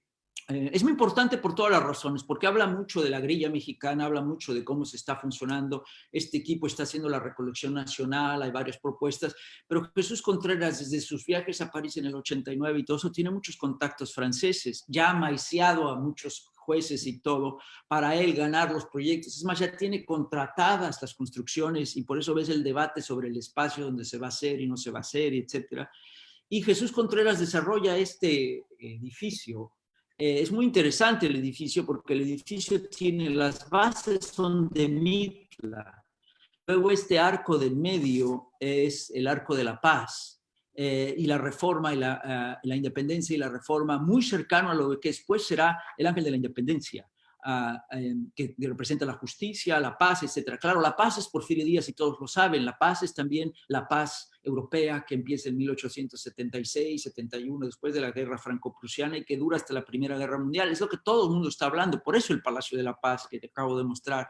Y él está haciendo eco del mundo, aquí está la paz, aquí está también, pero leído en mexicano, esto es Mitla, esto es el pasado español, todo es un collage muy interesante que por supuesto, y está contratado, y luego toda la grilla mexicana empieza a movilizarse, primero porque no hay dinero, hay una crisis en el 93 muy importante, y segundo porque varios expertos, contra lo que se cree, el porfiriato culturalmente funciona como un federalismo estético muy grande, todos se pelean con un gran respeto a una última decisión, que es el presidente, pero claro que dado que todos tienen un gran respeto por la última decisión, todos se pelean y se odian y se pegan, y Jesús Contreras hace tanto como ir y contratar a nombre de México los proyectos, pero luego pierde porque de ANSA y otros logran decir que no, y sobre todo Sebastián de Mier, que es un diplomático muy respetado, logra convencerlo de que una visión más austera, más clásica, menos arriesgada es lo mejor para esta feria de 1900. Me extraña que ni siquiera mencionaras más que a Jesús Contreras en lo que ganó el Magretut, su famosa escultura que ganó un premio, un Grand Prix en 1900, esa famosa escultura de esa que tú mostraste en tus... Pero es muy interesante que tampoco, una de las cuestiones que te debo decir, cuando camines la feria, camina los comentarios sobre la feria. Tú dices que Yves Limantour estuvo ahí, que Altamirano estuvo ahí, tú sabes que Amado Nervo estuvo ahí, pero tendrías que leer El Mundo Ilustrado y tendrías que leer la Ilustración española y mexicana, donde doña Pardo Bazán escribe increíbles relatos de la feria y de todas las presencias y de todo esto, y donde hay mucha recolección mexicana, el doctor Flores, todos los que están allá están mandando reportes de la feria, y te extrañaría saber que no, bueno, por mucho que los mexicanos están leyendo que aquellos no quieren algo exótico, los mexicanos se mueren por algo exótico, y entonces toda la ilustración, El Mundo Ilustrado está reproduciendo el pabellón de China, el de Algeria, todo lo exótico que hay ahí, los mexicanos lo están reproduciendo como locos en la feria del en los reportes sobre la feria. Y en esa feria también está Rubén Darío, y Rubén Darío le escribe este poema dedicado a Jesús Contreras, precisamente por Magretut. Como tú sabes, esta es la obra escultórica que él escribe cuando ha tenido un cáncer de hueso y le han cortado un brazo. Entonces, a pesar de todo, hace una escultura, y el poema que le hace Rubén Darío es Los mutilados, donde en una de las líneas dice: en la Venus del Nilo todo está en el costado. Es muy linda esa línea. En la Venus del Nilo todo está en el costado. Y él habla, somos los mutilados, pero de nosotros es el mundo. Entonces es muy interesante todo este encuentro internacional de todos ellos. Y para terminar, quiero que consideres que la parte científica, para meter un poco lo de lo demás. Mira, la verdad es que yo no recuerdo mucho lo que escribí y no lo he releído, pero si recuerdo una estrategia de cuando escribí eso, es que si yo trataba de hacer con cada una presencia mexicana de las ferias lo que hice con la de los 89, me hubiera salido un libro de 2000 páginas, pero un libro que cuenta exactamente lo mismo, porque son exactamente las mismas estrategias, la misma bodega, y van moviendo los instrumentos de acuerdo a la situación. Por ejemplo, mucho de lo que tú dices que se exhibe en los 900 ya se exhibió en 900, en el 89 y se va a exhibir después. Lo interesante es que encuentres 1 o 2 o 4 o 5 o 6 elementos que leas con profundidad. Por ejemplo, tú dices que se exhibe el libro famoso de el efecto, la vida y el efecto de las alturas en la vida. Un tema que te podría ayudar mucho Laura, que ha trabajado, Laura Cházaro, este tema. Y ellos están mandando estos libros allá. O los mapas, ¿qué tanto ha evolucionado del 89 acá la presentación de mapas? Porque es un proyecto muy grande que termina en 1906 con cuando terminan de hacer una parte de la frontera. Tendrías que escoger un elemento científico importante y entonces sí seguir todos sus hilos y verás que los científicos tienen mucho que ver con la feria y todo, pero están más allá de la feria y quieren hacer muchas cosas para terminar la feria, pero también porque están trayendo la vacuna de esto, están trabajando sobre esto, pero tienes que escoger uno. Si tratas, por ejemplo, de hacer todo lo que yo hice para el 89, primero acabas haciendo lo mismo que todos porque son variaciones de lo mismo y tiene poca variaciones. Por ello sería interesante que oye, una cosa, en algún momento identificas en el trabajo a Irineo Paz como un naturalista. Nunca lo había yo visto identificado como un naturalista, periodista, escritor, asesino, lo que tú quieras, pero naturalista no. Y una cosa muy interesante, en 1889 celebra la feria, el centenario de la independencia de la Revolución Francesa, como 1876 celebra el centenario de la independencia de Estados Unidos. 1900, como tú sabes, es nada más para cerrar el siglo. Sería muy interesante que hablaras de las ferias, que vieras el contraste de las ferias del 19 con las ferias del 20, ¿no? De lo que va de 1889 a las primeras ferias como la del 37, en París, que es un cambio muy interesante porque allí ya empiezan las grandes compañías a jugar un papel muy importante y donde también lo bélico es muy importante. Acuérdate del pabellón ruso y el pabellón nazi enfrentándose uno al otro, y el pabellón mexicano del 37, que es interesantísimo, un pabellón muy moderno.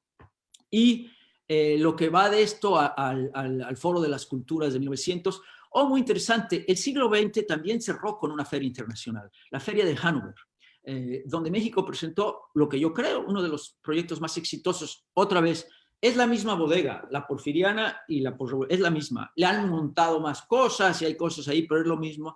Y se deciden por una cosa muy cosmopolita. En algún lado, no me acuerdo dónde, escribí sobre esa feria, pero también es una feria alemana que en el momento de la consolidación alemana y de la Unión Europea y de todo lo que hace 20 años parecía que iba a ser un nuevo mundo y ya ves dónde estamos.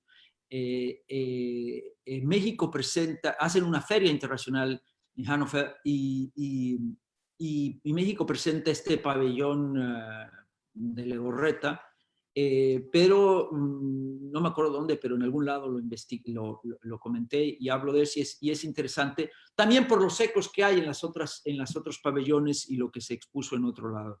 En suma, creo que si has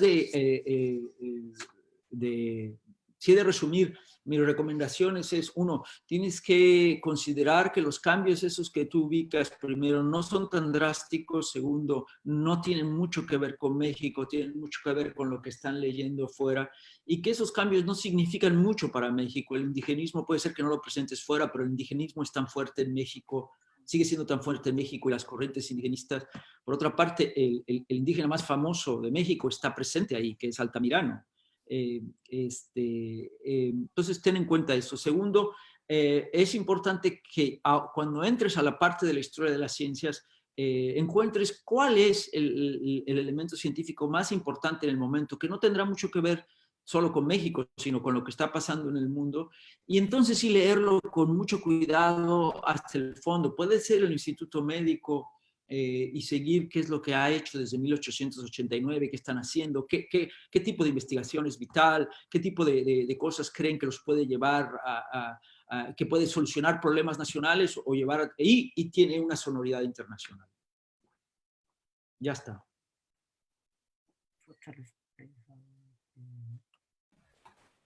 Pues muchas gracias, Mauricio, por tus comentarios. Quisiera, bueno, primero, Esteban, no sé si quisieras responder o comentar alguna cosa sobre lo que ha dicho Mauricio.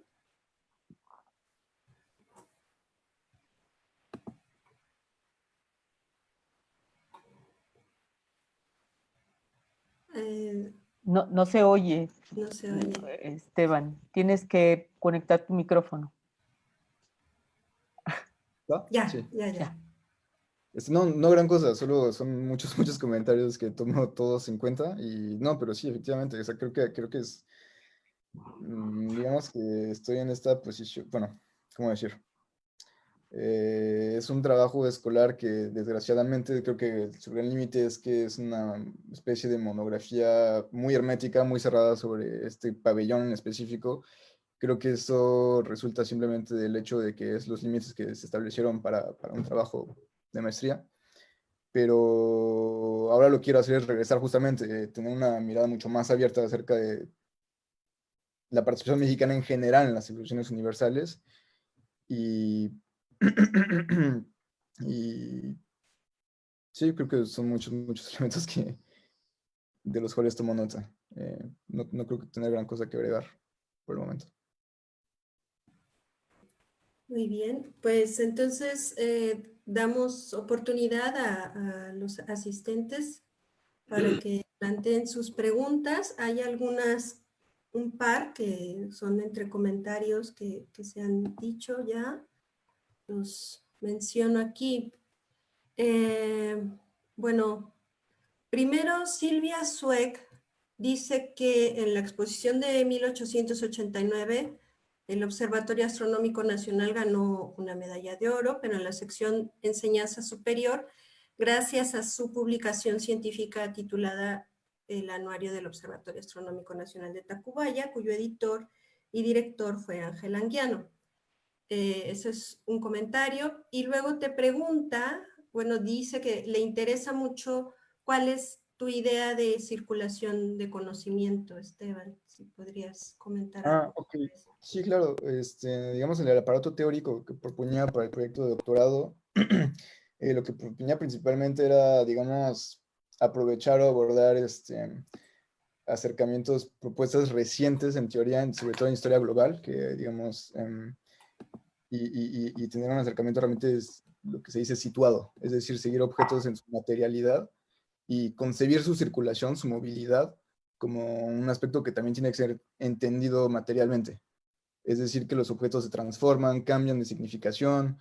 Hay que tener un acercamiento bastante situado. Y para eso los actores que leí fue principalmente Kapil Rash, que está en la Escuela de Estudios de Ciencias Sociales, y Lisa Roberts. Sí, eso. Sí.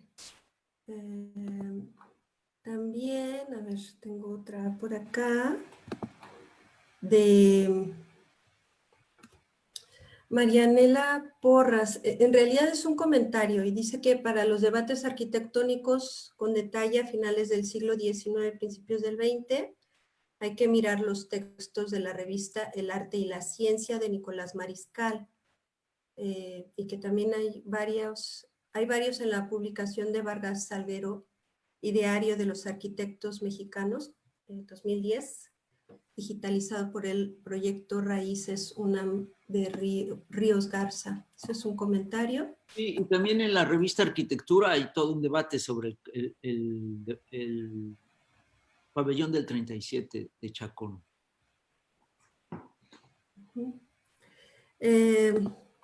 Bueno, tenemos otra pregunta de Sonia Irene Ocaña Ruiz. Te pregunta si has encontrado obras del naturalista José Rovirosa en los pabellones. No, no lo conozco. Voy a anotarlo. Sí, sí.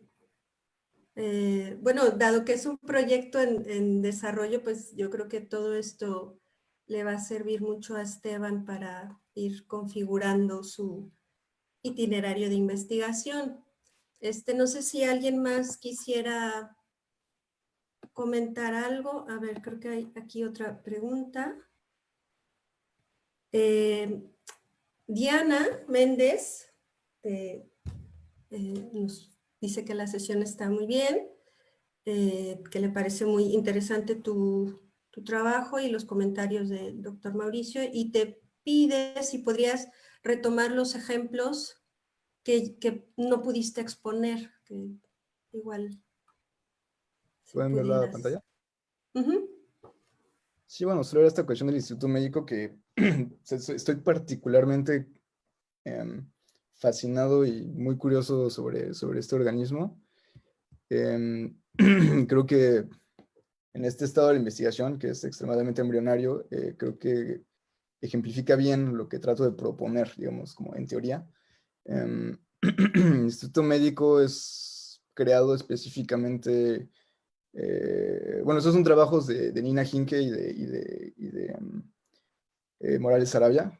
Trabajaron mucho la historia de ese instituto y no es investigación mía, evidentemente. Incluso las imágenes es Angélica Morales Sarabia que me las dio. Es un instituto creado en 1889 para presentar, para conocer, explorar, digamos, la materia médica, el patrimonio botánico médico nacional y eventualmente industrializarlo. Sobre todo, también la idea es presentarlo en París. En 1900 también tiene una exposición extremadamente importante. Y creo que ejemplifica bien cómo circulan, cómo son creados estos objetos por actores extremadamente diferentes. Hay una racionalidad compartida, como colectiva.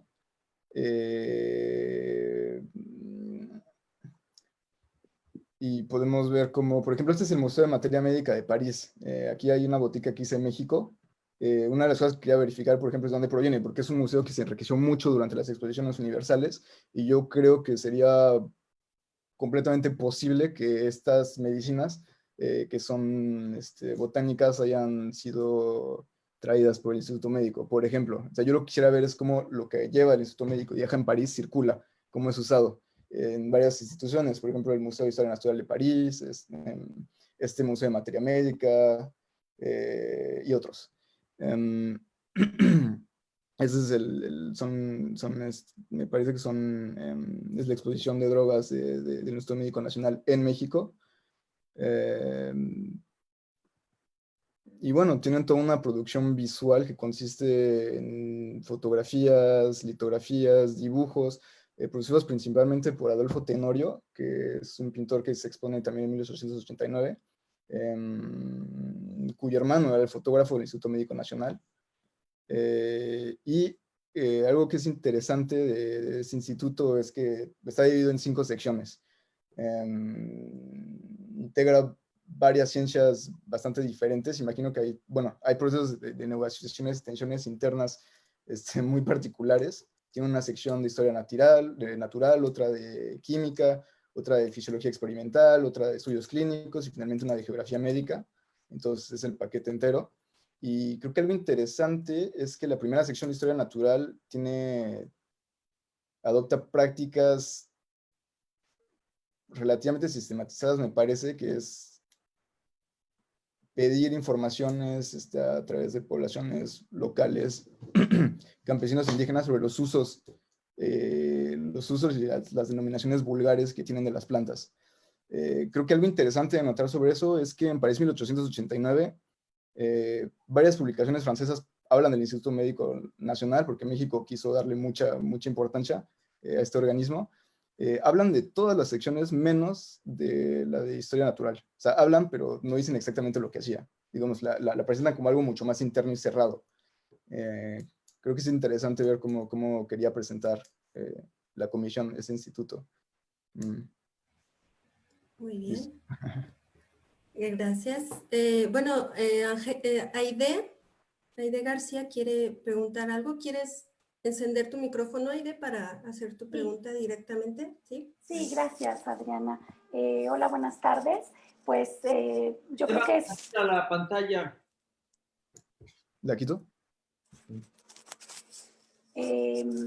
Bueno, me parece interesante lo que estás intentando hacer, Esteban, y también considero que, o sea, yo no sé si estaría tan de acuerdo con Mauricio en esta idea de que vieras, o sea, sí, yo creo que sería importante ver estas cuestiones de las relaciones geopolíticas y cómo se desplazan, si además te interesa lo de la historia global, a lo largo, digamos, del tiempo. Y pues sí siento que de alguna manera desplazamiento que se dio a finales del siglo XIX, digamos, entre lo que pasaba entre Europa, Estados Unidos y América Latina. O sea, como un triángulo que va desplazando ciertas intereses y sobre todo si a ti te llama la atención la cuestión de los recursos, por llamarles de alguna manera, naturales, esto que decías. En lo que sí coincido es de lo que te decía Mauricio Tenorio Trillo, que además si su libro es fundamental, es de 1998, siempre lo tenemos y está por acá ya, o sea, lo hemos trabajado justo en las clases con Sí, Carlos. pero es más viejo, porque ese es del 98, es más viejo, creo que el original es del 93, la tesis.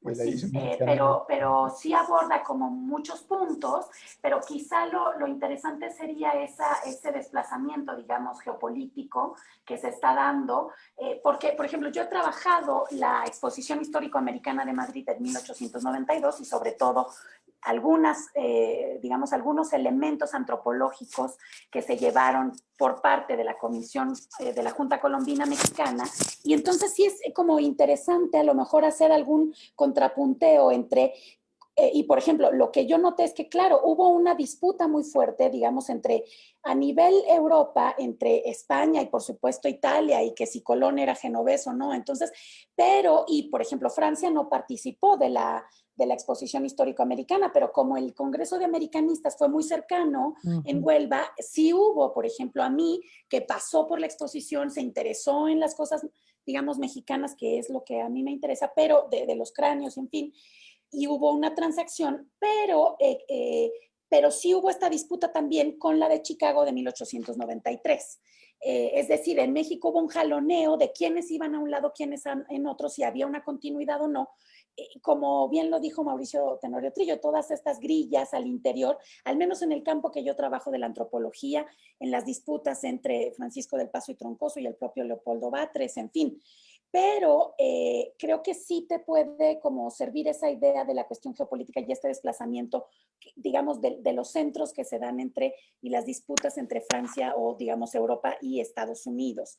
Y bueno, lo que él sí te dice de elegir algún objeto, ya sea los mapas o digamos, las plantas, como ahora lo señalabas por el Instituto Médico Nacional, que como bien ha señalado lo trabajó Nina Jinke, Laura y Angélica. Entonces, bueno, pues sí, por ahí podría ser. Y bueno, ahora solo nada más para cerrar, yo también había trabajado hasta cierto punto un epígrafe que me hizo acordarme, Mauricio, al señalar a Rubén Darío, y que también hizo, digamos, durante este viaje a España, y que viene muy a cuento con lo que está pasando, además, porque lo voy a leer muy rápidamente. Dice: de tantas tristezas, de dolores tantos, de los superhombres de Nietzsche, de cantos áfonos, recetas que firma un doctor, de las epidemias, de horribles blasfemias, de las academias, líbranos, Señor.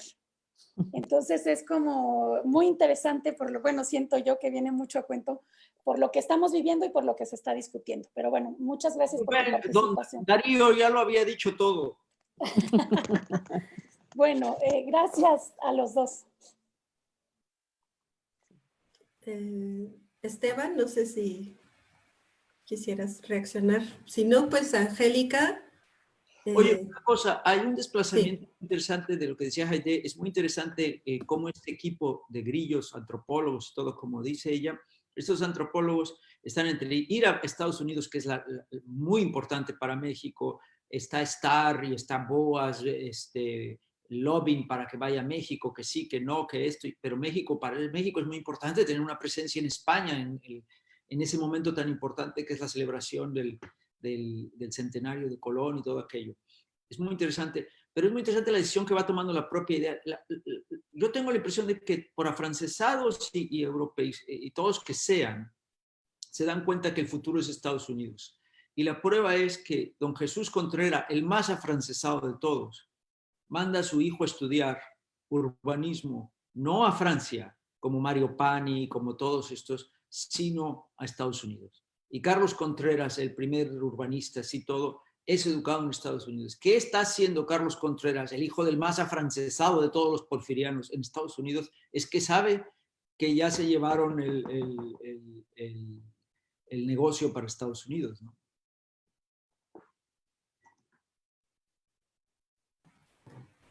Ahora sí, Angélica. No, bueno, pues muchas gracias a los dos. Está muy rico el debate. Gracias, Esteban.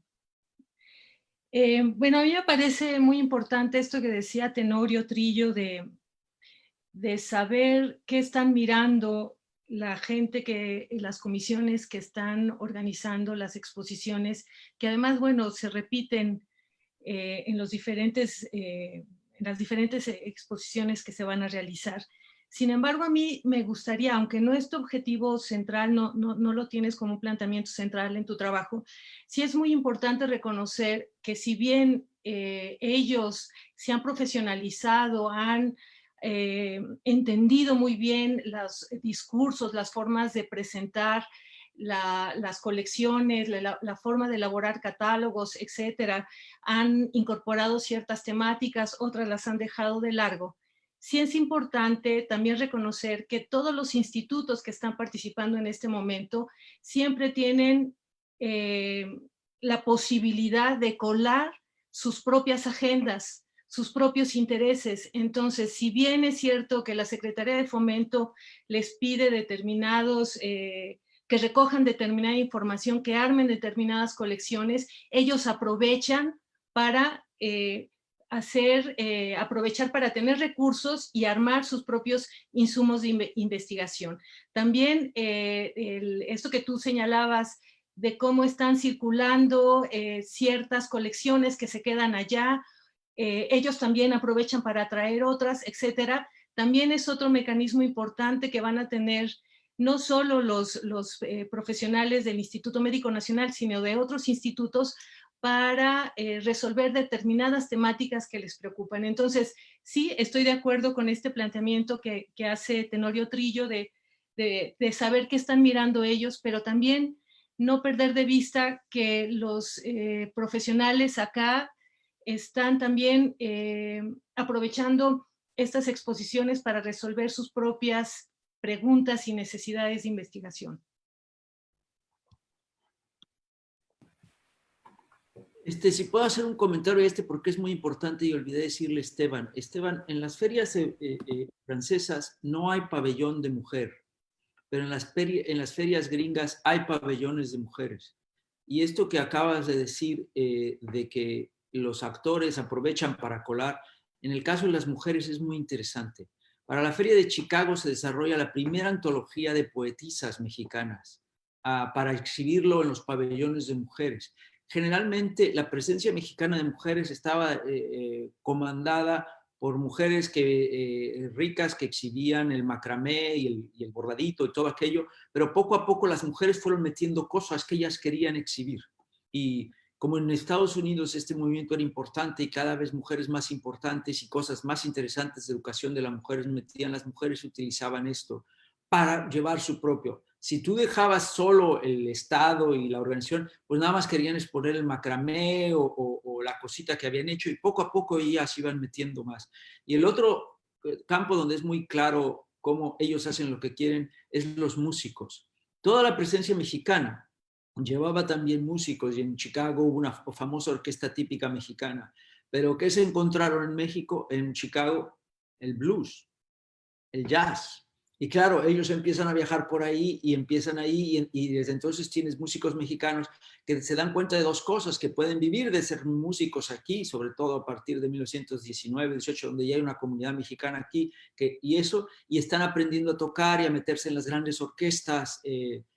También ellos están viendo, llegan como orquesta típica mexicana y entrenados como músicos de conservatorio y todo, pero se fascinan por la música de aquí, consiguen algunos trabajos en las orquestas locales y empiezan a movilizar ese eje que va de Estados Unidos, New Orleans, La Habana, México, Veracruz, y van de ida y vuelta todo el tiempo, ¿no?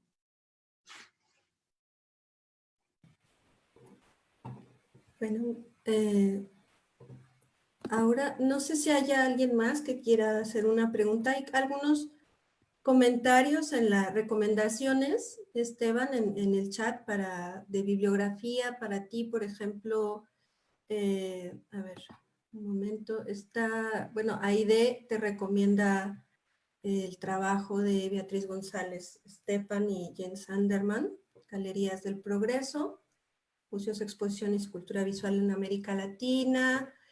En fin, hay diferentes exposiciones. Dafne Cruz Porcini te recomienda los textos de Fausto Ramírez, y hay algunas preguntas que son para que tú recomiendes literatura sobre diferentes cosas. Pero antes de pasar a eso, no sé si Laura querías hacer alguna... No, bueno, si Esteban, aportación. más bien. Yo lo que quería decir es si Esteban quiere reaccionar ante todas estas cuestiones que se han dicho. Pues no sabría realmente qué decir. Creo que son muchos elementos que tomo como consejos, en el sentido de que yo estoy armando esta investigación desde el principio y evidentemente hay muchas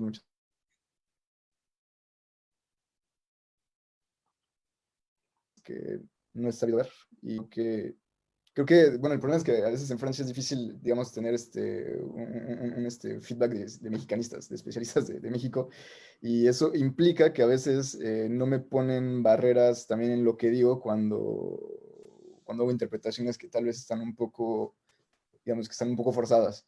Entonces, creo que más bien, sí, tomo nota de todo lo que me están diciendo y son elementos que voy a, de verdad, explorar, y creo que van a dar bastante más solidez a mi propuesta. Bueno, sí.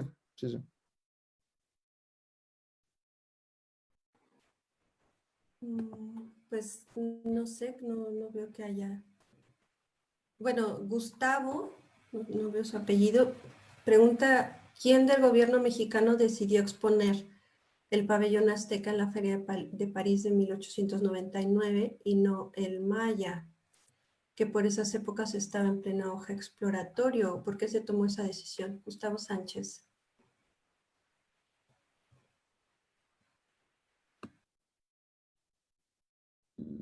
A ver, había otro pabellón, otra propuesta de pabellón, que era la de Luis Salazar, que me parece que era más ecléctica, en el sentido de que no era azteca, sino que efectivamente incorporaba también elementos mayas. La decisión final era de Porfirio Díaz. No recuerdo no recuerdo cómo fue el debate para escoger el pabellón, pero en todo caso fue el de ANSA al final, pero digamos que tenía mucha más influencia y era una cuestión de cabildeo. O sea, también creo que fue lo que le permitió también armar el pabellón de 1900 y de idearlo. Supongo que son, no sé, no sabría bien cómo responder esa pregunta, pero Tenorio Trillo lo dice en todo caso. Aborda Sí, esta cuestión. en el 89 se debatió mucho si entre el maya o el este. Como dice Gustavo, empezaba la gran investigación con mucho dinero norteamericano, y de esto y Desiré de Charnay también había hablado mucho de los mayas y esto, pero todavía no estaba muy desarrollado aquello, y se decidió por un azteca que tenía una visibilidad internacional muy clara. Había habido varios descubrimientos aztecas, había habido varias arqueología azteca, y se decidió hacerlo azteca, pero no azteca, una elaboración. Pero a partir para 1900, por ejemplo, en las ferias de California, del 17, todo, hay mucha arquitectura neomaya. Incluso Frank Lloyd Wright produce un edificio neomaya, un hotel neomaya en Japón. Y entonces México, para 1929, en Sevilla, se lanza de lleno con Amabilis a un pabellón neomaya en Sevilla, en el Parque María Luisa, y hace un edificio de los peores que ha hecho Amabilis, porque el otro día fui a la sede de la UNAM en Mérida, que es el edificio de Amabilis que hizo para un hospital, también neomaya, pero realmente un edificio muy bonito, neomaya y todo. El edificio neomaya de Amabilis en 29 era muy feo, pero era neomaya, pero en ese entonces era mucho más sexy. Neomaya era ya hasta en California había arquitectura neomaya, Frank Lloyd Wright hacía cosas neomayas, ya era mucho más, era sexy. En el 89, yo creo que pudo haber sido fácilmente maya, porque era lo suficientemente sexy los descubrimientos que se habían hecho, pero se decidieron por como dice Esteban, el otro edificio de Salazar ponía casi todas las civilizaciones, tolteca, maya, azteca, todos juntos, pero se decidió más bien por el Palacio Azteca, más que por la arquitectura, que no es una pirámide ni nada, sino porque toda la estructura, que toda fue hecha por Jesús Contreras, incluía todos los tlatoanis aztecas, ¿no? Todos los reyes aztecas.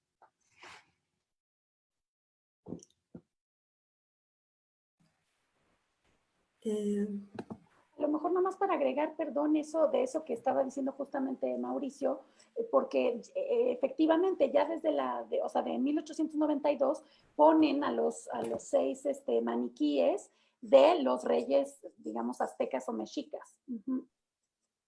Izcoatl, Moctezuma, Cuauhtémoc, en fin, ¿no? Sí. Pero, por ejemplo, yo no sé, obviamente cada quien tiene sus intereses, ¿no, Esteban? Pero, por ejemplo, hay algo también muy interesante, o a mí me lo resulta, es esta discusión en torno a lo moderno, justamente en la exposición de 1867, en la que México tiene finalmente una participación menor, porque, bueno, acabamos de fusilar al emperador, pero, y que incluso donde tuvo que ver, digamos, ciertas discusiones pues, con el mismo Víctor Hugo Baudelaire y Manet con su cuadro que fue retirado sobre el fusilamiento de Maximiliano. Bueno, no en la exposición, pero relativo a los salones de pintura de París. Entonces, bueno, no lo expone obviamente en ese momento, sino después, pero hay una discusión que, bueno, en parte retoma Foucault justamente en el libro sobre Manet. Muy bien. Bueno, Fabricio, creo que es Lázaro, pregunta si hay una red de investigación sobre las ferias y que, bueno, a él le interesan los pabellones de finales del siglo XX. Yo por mi parte no conozco. Estaba pensando en algo ahorita, tal vez parezca un poco anecdótico, pero en la exposición 1900 en el catálogo hay una pintura que se llama El Cerro de las Campanas. No sé si sea una referencia al fusilamiento, no sé si es una pintura de paisaje, no sé qué sea, pero ahí estaba, no sé, habría que ir a ver qué era. Y tal vez algo que es interesante sobre el pabellón azteca, estaba pensando, no sé qué implicaciones haya tenido para la decisión final, pero tal vez habría que notar que el pabellón de Luis Salazar estaba basado, digamos, en investigaciones de extranjeros más, y creo que el pabellón azteca, pues finalmente fue, digamos, está basado en los trabajos de Alfredo Chavero y de Antonio Peñafiel.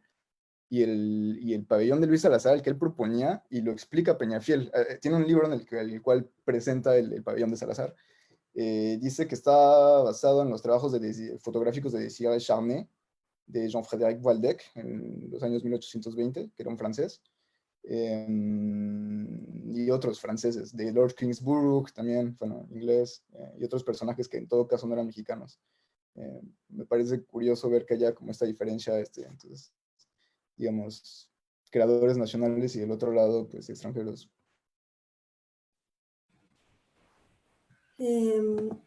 Una pregunta aquí para Mauricio Tenorio es, dice Diana Méndez, sobre los materiales, la mención que hizo sobre los materiales de las exposiciones que se alojaron en el Instituto Smithsonian, si podrías comentar algo al respecto.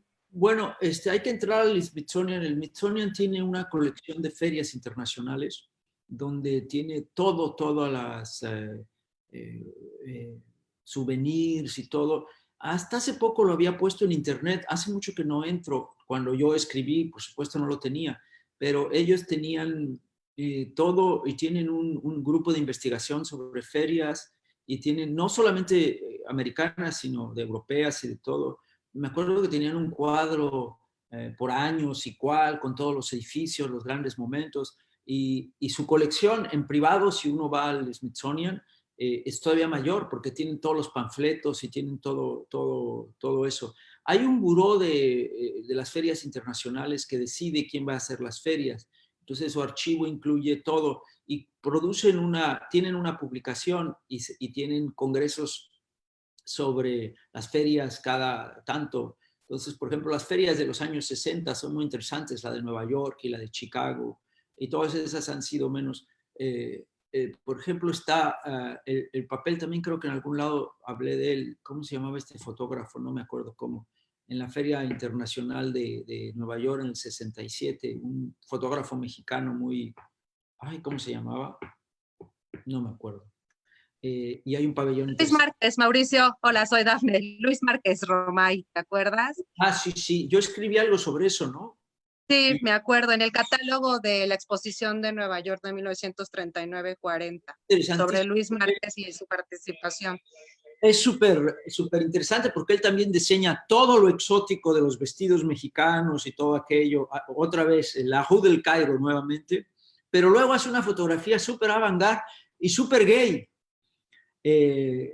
Muy interesante Luis Márquez. Pero todas estas... las ferias es uno de esos temas historiográficos que realmente tiene un archivo fantástico y muy bien organizado. No he checado porque hace 1000 años que yo terminé eso, pero creo que mucho está en las ferias. Por ejemplo, ahora cuando yo quiero ver un pabellón, porque me acuerdo, ya no busco en mis fotos que no tengo manera de buscar, sino que apunto pabellón tal y me sale. Porque en alguno de estos bancos de datos ya está digitalizado. Oye, una cosa, también es interesante la del 67 y Pablo Escandón, porque pobre Colón, que ahora se lo quieren joder, el Colón que está ahí en México, ese Colón que ya nadie quiere más que los catalanes, que lo están haciendo catalán al Colón y al Hernán Cortés, cuando ya nadie los quiere, cuando sea Ferrán Cortés, ya lo quieren, pero así no lo quieren. Ese fue hecho por Pablo Escandón, lo contrató en Francia cuando estaba en la exhibición, pero como él había sido un monárquico y todo esto, para reconciliarse con México, él lo encarga a un arquitecto, a un escultor que no me acuerdo su nombre, muy famoso, que curiosamente ahora que estamos tirándolo porque el genocidio de los indígenas y todo, Colón, es el que hace toda la escultura etnográfica del Museo del Hombre. El pobre Colón acá, que es el más indigenista de todos, porque el arquitecto es el que ha hecho la cara de todas las especies y de todas las razas humanas y de todo el Museo del Hombre, es el autor del Colón de México, que lo regala Pablo Escandón a México.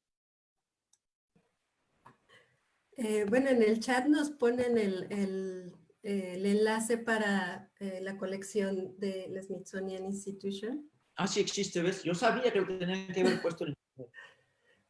Bueno, pues ahí está para quien quiera revisar. Además, la Smithsonian Institution tiene un programa de becas muy interesante para quien quiera investigar allí también. Tenían, ahora con el virus, vete a saber. Bueno, esperemos que siga. Silvia Ibáñez, pregunta para Mauricio Tenorio. Dice que en un comentario mencionó el interés en el tema del estudio de la habitación del hombre en las exposiciones universales. Varios autores de la segunda mitad del siglo XIX tratan sobre el tema.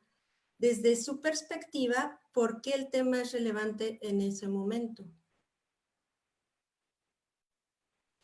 ¿Se entiende la pregunta? No, sí, no, pero existe mucha historia de esto. En París 89 la historia de la habitación, pero luego continúa y continúa y continúa. Realmente tendría que pensar la respuesta bien. No sé cuándo empieza. En un momento lo supe porque lo investigué, pero ya se me olvidó. Y continúa.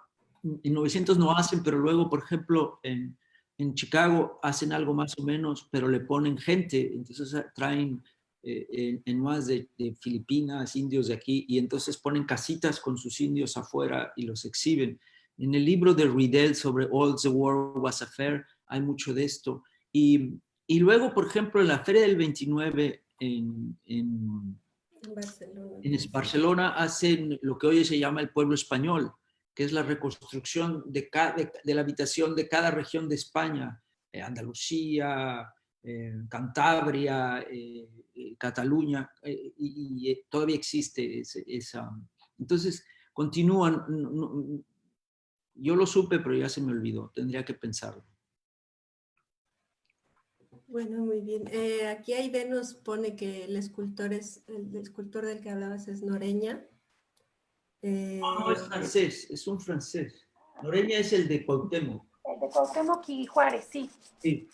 Mauricio Ruiz Velasco dices, no sé cómo pronunciarlo, Cordier. Cordier, sí, ese. Ese. Bueno, Omar pregunta, quisiera saber si en las ferias del siglo XX México llevó exposiciones del petróleo y su industria. He visto que al interior del país desde la revolución el petróleo fue leído en el terreno de la identidad nacional y referido como símbolo de la riqueza y de la patria, de la riqueza de la patria y su futuro próspero. ¿Tendrían alguna respuesta para esto?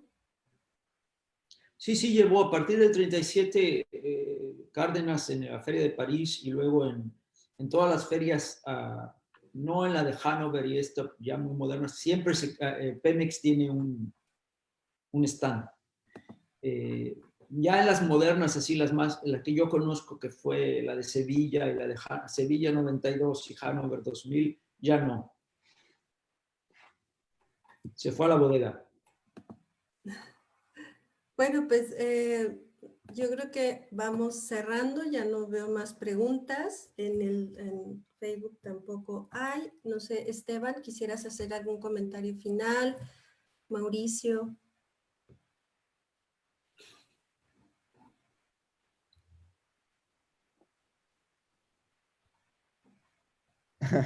No, solo agradecer mucho por todos los comentarios. Tomo nota de todo.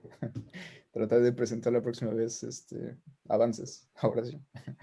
Y muchas gracias por su atención en todo caso. Sí, mira los comentarios del chat porque creo que hay cosas que te pueden ser de utilidad también. Sí, tomé nota de las revistas bibliográficas, etcétera. Sí. Muy bien. Mauricio, ¿algo más? Nada. Pues bueno, de nuestra parte, muchas gracias por haber aceptado, bueno, por acompañarnos en Itinerante. Pues les agradecemos al ponente, al comentarista, a toda la audiencia que ha sido muy numerosa en esta ocasión. Y bueno, esperamos que sigan acompañándonos en las próximas sesiones. No sé si hay alguien de mis colegas que tenga información más específica sobre la sesión del próximo mes, pero va a haber. Entonces les pedimos que estén atentos en la página de Facebook de Itinerante. Bueno, sí, Carlos. No, nada, vamos a tener de invitado a otro Mauricio, a Mauricio Nieto, y vamos a hacer una presentación conversada sobre su libro La historia de la verdad del Occidente, que editó el Fondo de Cultura de Bogotá y que ya está circulando en el Fondo de Cultura México, por si quieren empezarlo a leer. Es el día 11 de noviembre, el miércoles 11 de noviembre. Muy bien. También, bueno, quisiera anunciarles que próximamente lanzaremos una convocatoria para quienes deseen presentar sus proyectos y avances de investigación en Itinerante el próximo año. Entonces, pues, les pedimos que estén pendientes a través de la página de Facebook. Nosotros haremos la difusión de la convocatoria y esperamos recibir sus propuestas. No sé, algo que quieran agregar, Angélica, Carlos, Maru, Laura. No, pues agradecerle a Mauricio y Esteban por esta sesión. Y pues eso es todo. Muchas gracias y muchas gracias, Vamos a dar Adriana. un aplauso, ¿no? Agradecerle a Mauricio y a Esteban. Gracias Muchísimas gracias. A los dos.